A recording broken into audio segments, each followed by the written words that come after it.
మీ దగ్గర బైబిల్ గ్రంథం అనుకున్నట్టయితే యెషయా గ్రంథం 60వ అధ్యాయం 14వ వాక్యాన్ని చదువుదాం.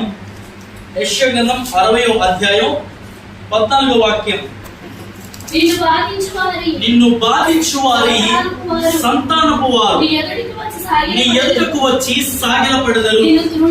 నిన్ను తృణీకరించు వారందరూ వచ్చి నీ పాదముల మీద పడుదురు. యెహోవా పట్టణమనియు ఇశ్రాయేలు పరిశుద్ధ దేవుని సియోననియు నీకు పేరు పెట్టుదురు.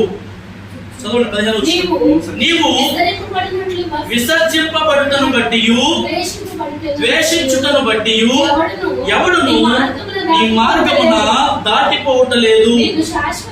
ఈ మాట జాగ్రత్తగా చూద్దాం. నిన్ను శాశ్వత శోభాతిశయముగాను బహుతరములకు సంతోష కారణముగాను చేసేదను. చాలు చాలు చాలు. దేవునికి మహిమ కలుగును గాక. హల్లెలూయా హల్లెలూయా. చక్కటి వచనాన్ని వాక్యాన్ని మనం ఈ వారం చదువుకున్నాం. చాలా జాగ్రత్తగా ఈ వారం దేవుని యొక్క వాక్యాన్ని జ్ఞాపకం చేద్దాం.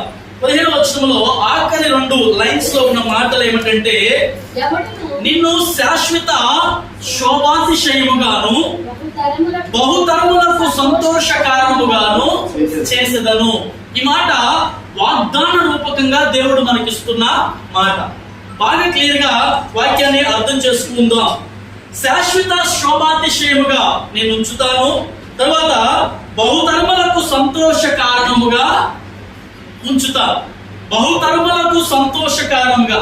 చాలా మంది ఈ రోజున ఒక్కొక్క మనుషులను బట్టి కొన్ని అభిప్రాయాలు వ్యక్తపరుస్తూ ఉంటారు. జాగ్రత్తగా దేవుని వాక్యాన్ని విందాం. ఒక్కొక్క మనుషుడు భూమి మీద పుట్టినప్పుడు, ఆడపిల్ల కావచ్చు,